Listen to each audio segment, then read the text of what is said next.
നമസ്കാരം. ബിഗ് സ്റ്റോറിയിലേക്ക് സ്വാഗതം. ആലപ്പുഴയിൽ വീണ്ടും ഖർവാപ്പസി. 3 കുടുംബങ്ങളിലെ 11 പേരെ മതപരിവർത്തനം നടത്തിയതായി VHP ചെങ്ങന്നൂർ ജില്ലാ കമ്മിറ്റി അവകാശപ്പെട്ടു. കായംകുളം പുതുപ്പള്ളിയിലാണ് ഇന്ന് വിശ്വഹിന്ദു പരിഷത്തിന്റെ നേതൃത്വത്തിൽ ഖർവാപ്പസി സംഘടിപ്പിച്ചത്. ഇസ്ലാം മതത്തിൽ നിന്ന് 11 പേരെ ഹിന്ദുമതത്തിലേക്ക് പരിവർത്തനം ചെയ്തുവെന്നാണ് VHPയുടെ അവകാശവാദം. പരിവർത്തനം ചെയ്യപ്പെട്ട 3 കുടുംബങ്ങളും ഹിന്ദുമത വിശ്വാസികളായിരുന്നു. ലവ് ജിഹാദിന്റെ ഭാഗമായി ഇസ്ലാം മതം സ്വീകരിക്കേണ്ടി വന്നു. ഇവരെ ഖർവാപ്പസിയിലൂടെ ഹിന്ദുമതത്തിലേക്ക് തിരികെ കൊണ്ടുവരികയായിരുന്നുവെന്നും VHP അവകാശപ്പെടുന്നു. വാരണപ്പള്ളി കിഴവൂർ യക്ഷേമ ക്ഷേത്രത്തിൽ നടന്ന മതപരിവർത്തന ചടങ്ങുകൾക്ക് പ്രാദേശിക VHP നേതാക്കളാണ് നേതൃത്വം നൽകിയത്. കഴിഞ്ഞ ദിവസം ആലപ്പുഴ ജില്ലയിൽ കണിച്ചുനെല്ലൂരിലും VHPയുടെ നേതൃത്വത്തിൽ മതപരിവർത്തനം നടന്നിരുന്നു. വരും ദിവസങ്ങളിൽ ജില്ലയിലെ വിവിധ ഭാഗങ്ങളിൽ ഖർവാപ്പസി നടത്താനാണ് വിശ്വഹിന്ദു പരിഷത്തിന്റെ നീക്കം. റിപ്പോർട്ടർ, ആലപ്പുഴ.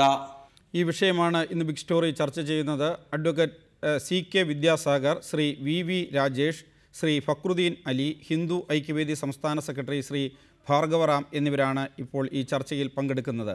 ശ്രീ ഭാർഗവറാം, ഖർവാപ്പസി നിർത്തിവെച്ചതായി VHP പറഞ്ഞ ശേഷവും എന്തുകൊണ്ടാണ് കേരളത്തിൽ അത് തുടരുന്നത്?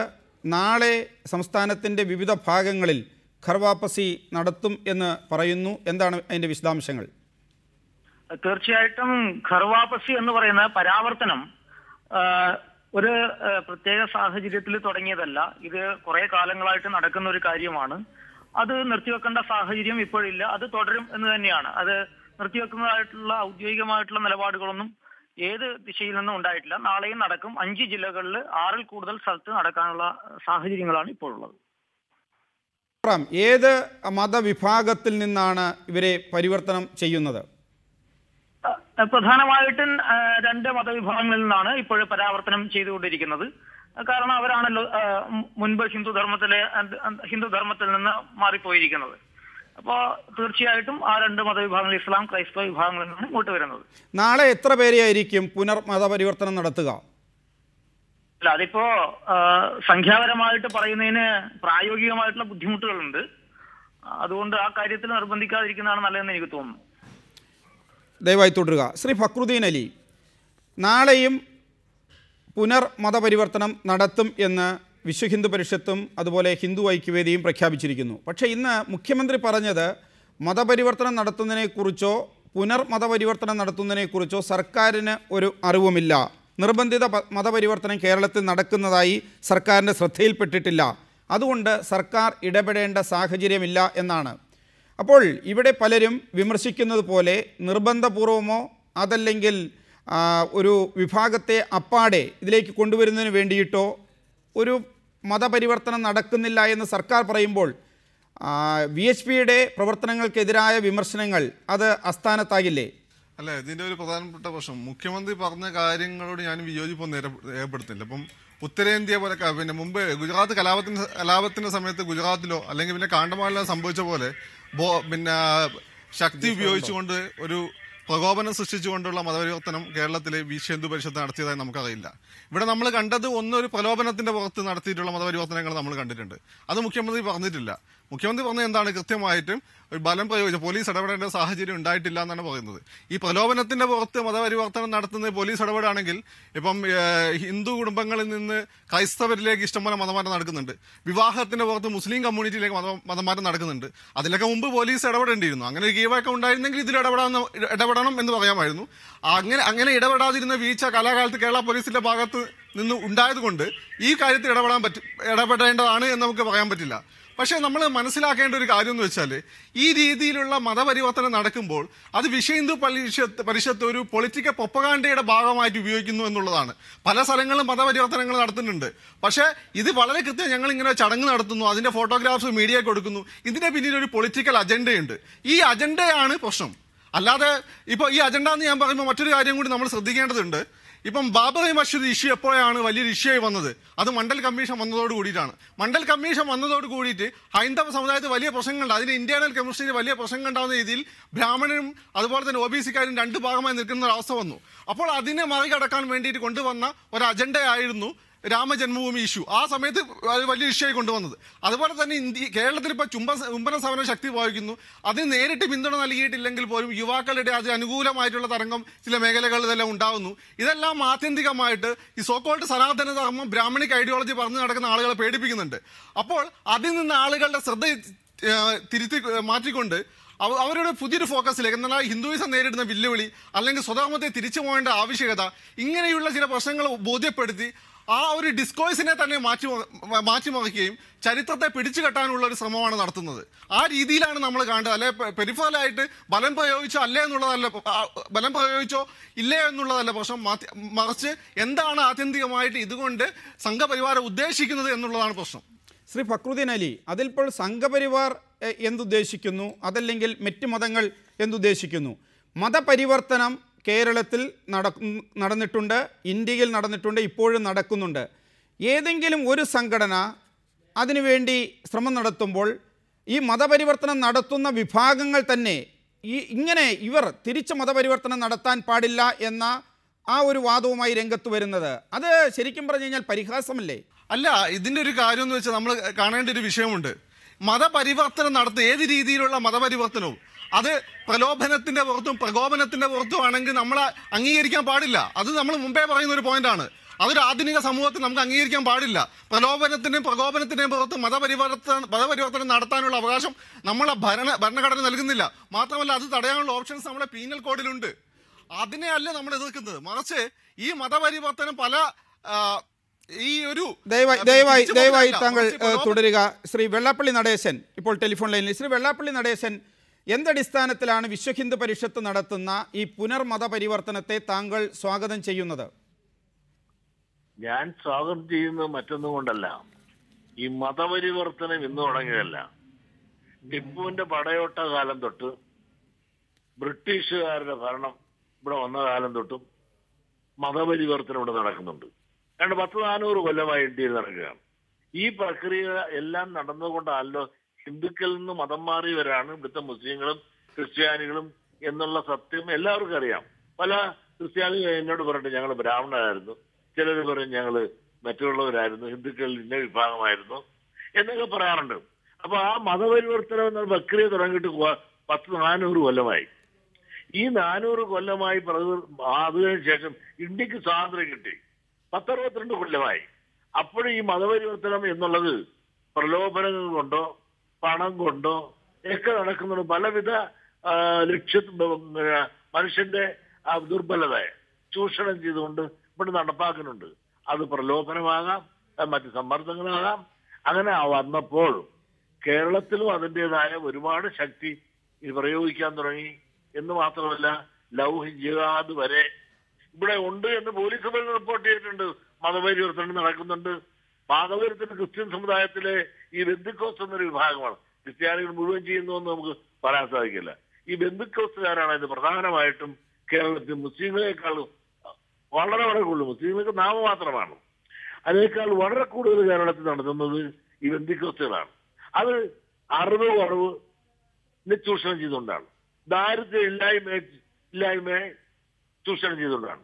അതുകൊണ്ട് തന്നെയാണ് ഇവിടുത്തെ വിദ്യാഭ്യാസത്തിന്റെ കുറവ്, സാമ്പത്തികത്തിന്റെ കുറവ്, ഈ 2 കുറവുകളെ മുതലെടുത്തുകൊണ്ട് ഇവിടെ മതപരിവർത്തനം നടത്തുന്നു എന്നുള്ളത് സത്യമല്ലേ, പകല് പോലെ നേരല്ലേ.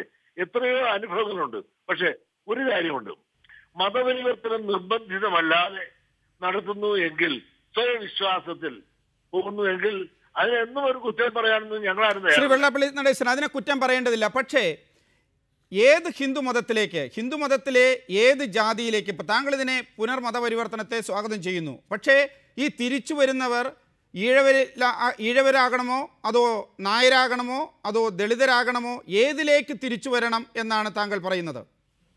അതെ, ഇപ്പൊ പരിവർത്തനം ചെയ്തവര് ഏത് മതത്തിൽ നിന്ന് പോയോ, അതല്ലെങ്കിൽ ഏത് വിഭാഗത്തിൽ പുലയരിൽ നിന്നാണ് പോയത്, അല്ലെങ്കിൽ ഈഴവരിൽ നിന്നാണ് പോയെങ്കിൽ അവർക്ക് ആ വിഭാഗത്തിലേക്ക് തിരിച്ചു വരണമെന്ന് അവർ ആഗ്രഹിച്ചാൽ അതൊക്കെ ആലോചിച്ചു കൊടുക്കുന്നതിൽ തെറ്റുണ്ടോ? ശ്രീ വെള്ളാപ്പള്ളി നടേശൻ, ആ രീതിയിൽ നിരവധി ജാതികളായി തിരിഞ്ഞു നിന്ന പലതുകൊണ്ടും ഈ മതത്തിൻ്റെ, ഹിന്ദുമതം അതിൻ്റെ ജാതി വ്യവസ്ഥ അതുണ്ടാക്കുന്ന ഉച്ചനീചത്വങ്ങൾ, അതുണ്ടാക്കുന്ന സാമ്പത്തികമായ ഉച്ചനീചത്വം, ഇതിലെല്ലാം മനം മടുത്ത് രക്ഷയില്ലാതെ പണ്ടെങ്ങോ പോയവരുടെ പിൻതലമുറയെ ഇന്ന് ആകർഷിച്ച് തിരിച്ചു കൊണ്ടുവരുമ്പോഴും അപ്പോഴും ജാതി വ്യവസ്ഥ മാറിയിട്ടില്ല, ജാതി വ്യവസ്ഥ നിലനിൽക്കുന്നു. ശ്രീനാരായണ ഗുരു അദ്ദേഹത്തിന് പോലും പലപ്പോഴും ഒരു ഈഴവ ശിവനെ പ്രതിഷ്ഠിക്കേണ്ടി വന്നു. ആ രീതിയിൽ ജാതി വ്യവസ്ഥ തുടരുന്ന, ഇപ്പോൾ NSSും SNDPയും തമ്മിൽ ഇപ്പോഴും ഭിന്നാഭിപ്രായങ്ങളുണ്ട്. ഏതിലേക്കാണ് കേരളത്തിൽ ഇവരെ തിരിച്ചു കൊണ്ടുവരാൻ ശ്രമിക്കുന്നത്? അല്ലെ, NSS SNDP ഭിന്നതയുണ്ടെന്ന് താങ്കൾ പറയുമ്പോൾ ക്രിസ്തു വിഭാഗത്തിൽ ഭിന്നിപ്പില്ലേ? കുരിശ് വെച്ച് പൂജിക്കുന്നവരില്ലേ? യേശുദേവനെ ആരാധിക്കാതെ കുരിശ് വയ്ക്കുന്നവരില്ലേ? മരുന്ന് കഴിച്ചാൽ അവരുടെ വിശ്വാസം അനുസരിച്ച് മരുന്ന് കഴിക്കേണ്ട, പ്രാർത്ഥിച്ചാൽ മതി എന്ന് ക്രിസ്ത്യാനികൾ വിശ്വസിക്കുന്നവരില്ലേ? അതുകൊണ്ട് പൊന്നു സുഹൃത്തെ, ഈ ഹിന്ദുക്കളിലുള്ള വിഭാഗീയത മാത്രം താങ്കൾ പൊക്കി പറയാൻ ശ്രമിക്കുമ്പോൾ ക്രിസ്ത്യാനികളുള്ള വിഭാഗീയത എന്താ പറയാത്തത്? സംവരണമുള്ളവരുണ്ട്, ബന്ധുക്കോസ്റ്റുകളുണ്ട്, സുറിയാനിയുണ്ട്, പ്രൊട്ടസ്റ്റന്റ്, CSI ഉണ്ട്, അങ്ങനെ എത്ര വിഭാഗങ്ങൾ അതിനകത്തുണ്ട്. പ്രകാശം, അതിന് ഹിന്ദുക്കളെ മാത്രം നിങ്ങൾ പൊക്കിപ്പിടിച്ച് അവരുടെ വിഭാഗീയത പറയാതെ ഹിന്ദുക്കളെ ഉച്ചനീയത്വം ഉണ്ടായിരുന്നു. അതുകൊണ്ടല്ല ഒരു കാലത്ത് SNDP യോഗം വരെ പിന്നെ പൂർവ്വകാല നേതാക്കന്മാർ മതം മാറിയാലേ രക്ഷയുള്ളൂ എന്ന് വരെ തീരുമാനിക്കേണ്ട ഒരവസ്ഥ ഉണ്ടായിരുന്നു. അത് ഒരു കാലത്ത് ചാതുർവർണ്ണയത്തിന്റെ ആ കിരാട ഹസ്തങ്ങളിൽ തകർക്കപ്പെട്ട പിന്നോക്കക്കാരനും പട്ടികജാതിക്കാരനും അങ്ങനെ ചിന്തിക്കേണ്ട ഒരവസ്ഥ ഉണ്ടായെങ്കിൽ ഇന്നത് ഇല്ലല്ലോ. വ്യക്തമാണ് താങ്കളുടെ നിലപാട്. ശ്രീ VV രാജേഷ്, SNDP യോഗം എടുക്കുന്ന സമീപനം, വിശ്വഹിന്ദു പരിഷത്തിൻ്റെ പ്രവർത്തനങ്ങൾക്ക് ഒരു പിന്തുണയുമായി SNDP യോഗം വരികയാണ്. അത് എന്താണ് ഇവിടുത്തെ കേരളത്തിലെ ഹിന്ദുത്വ രാഷ്ട്രീയ പ്രസ്ഥാനങ്ങൾക്ക് വരുത്തുന്ന സഹായം? അതല്ലെങ്കിൽ ആ രാഷ്ട്രീയത്തെ എങ്ങനെ അത് മാറ്റും? ഇവിടെ ഇപ്പോൾ സമൂഹത്തിൽ ചർച്ച നടന്നുകൊണ്ടിരിക്കുന്ന ഒരു വിഷയത്തിൽ ശ്രീ വെള്ളാപ്പള്ളി നടേശൻ, ബഹുമാനപ്പെട്ട ശ്രീ വെള്ളാപ്പള്ളി നടേശൻ അദ്ദേഹത്തിൻ്റെ നിലപാട് വ്യക്തമാക്കി എന്നുള്ള രീതിയിലാണ് ഞാനിതിനെ കാണാൻ ആഗ്രഹിക്കുന്നത്. ഒരു സജീവമായ ചർച്ച കുറേ ദിവസങ്ങൾ കൊണ്ട് നടക്കുകയാണ്. ഞാൻ ഒരു കാര്യം പറയാം, ഇവിടെ അരുതാത്ത ഒന്നും നടക്കുന്നില്ല എന്ന് ബഹുമാനപ്പെട്ട കേരള മുഖ്യമന്ത്രി അദ്ദേഹം പറയുമ്പോൾ അദ്ദേഹം ഗവൺമെൻറ് സംവിധാനം ഉപയോഗിച്ച് അത് വെരിഫൈ ചെയ്തതിന് ശേഷമാണ് അദ്ദേഹം പറയുന്നത്.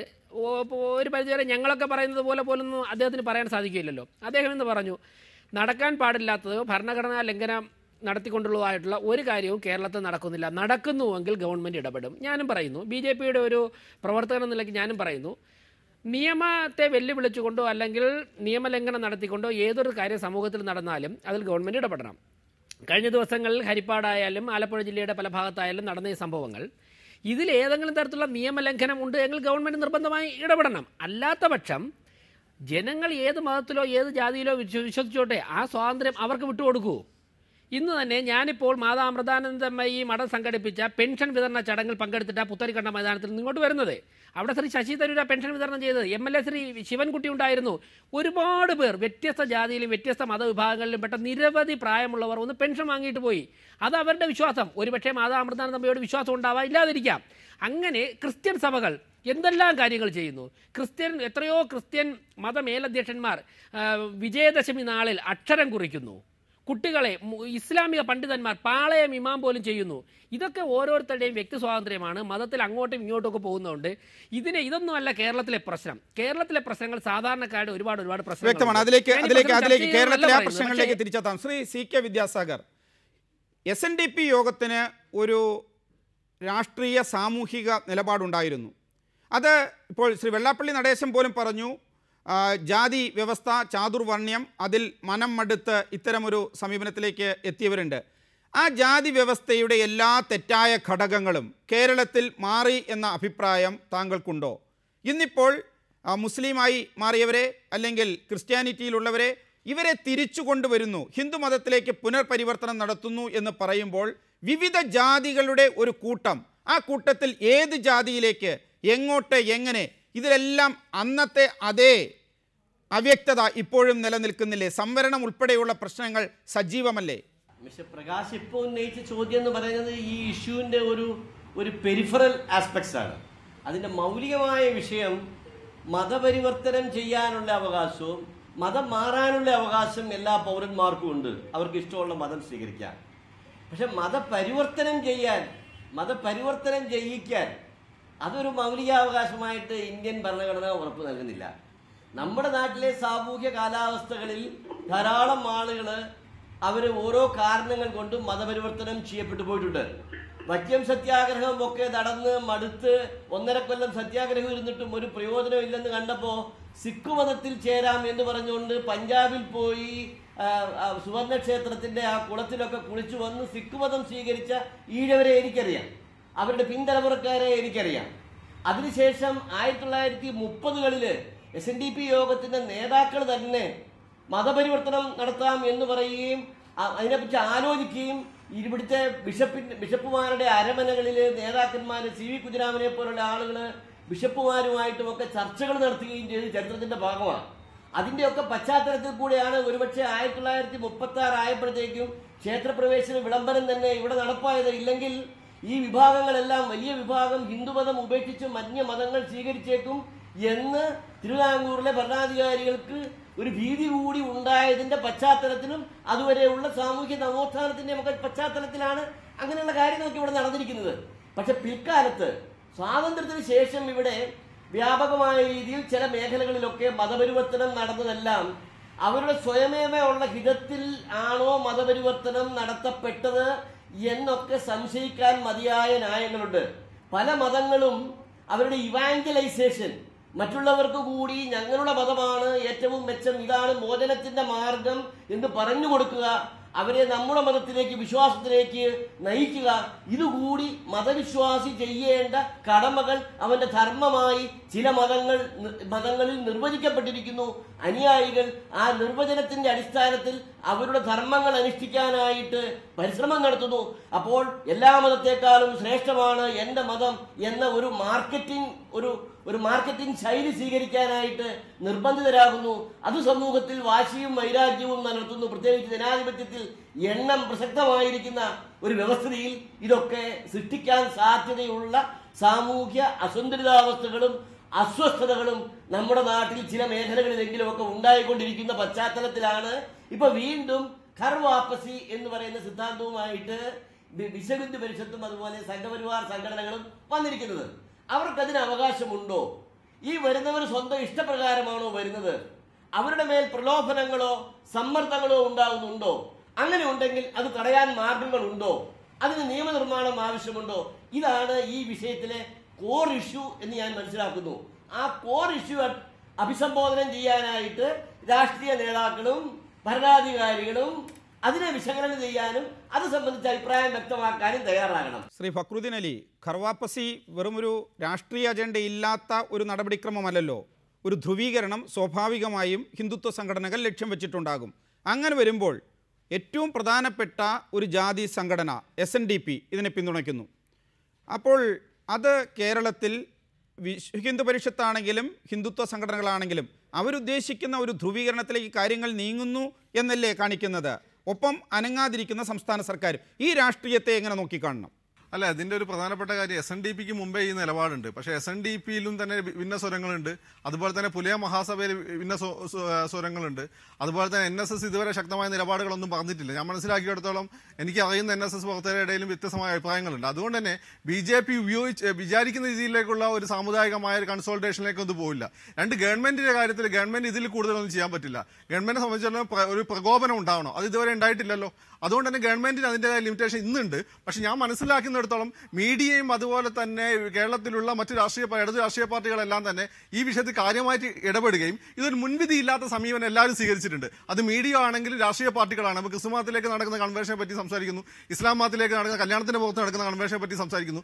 ആ രീതിയിലുള്ള സമീപനം സ്വീകരിച്ചത് കൊണ്ട് തന്നെ മലയാളികളുടെ ഒരു ബോധം ഈ ഒരു പ്രശ്നത്തിൽ വളരെ കൃത്യമായ ഒരു നിലപാടെടുക്കും എന്ന് തന്നെയാണ് ഞാൻ വിചാരിക്കുന്നത്. പക്ഷേ ഇതിന്റെ ഒരു പുറത്ത് RSSനുള്ള ഒരു അജണ്ട എന്ന് വെച്ചാൽ ഈ പറയുന്ന ചുംബന വിവാദവും മറ്റുമായിട്ട് ബന്ധപ്പെട്ടുണ്ടായ ഇഷ്യൂസ്, ഇത് യുവജനങ്ങളിൽ ഇടയിൽ ഉണ്ടാക്കുന്ന പുതിയൊരു സെൻസിബിലിറ്റി ഉണ്ട്.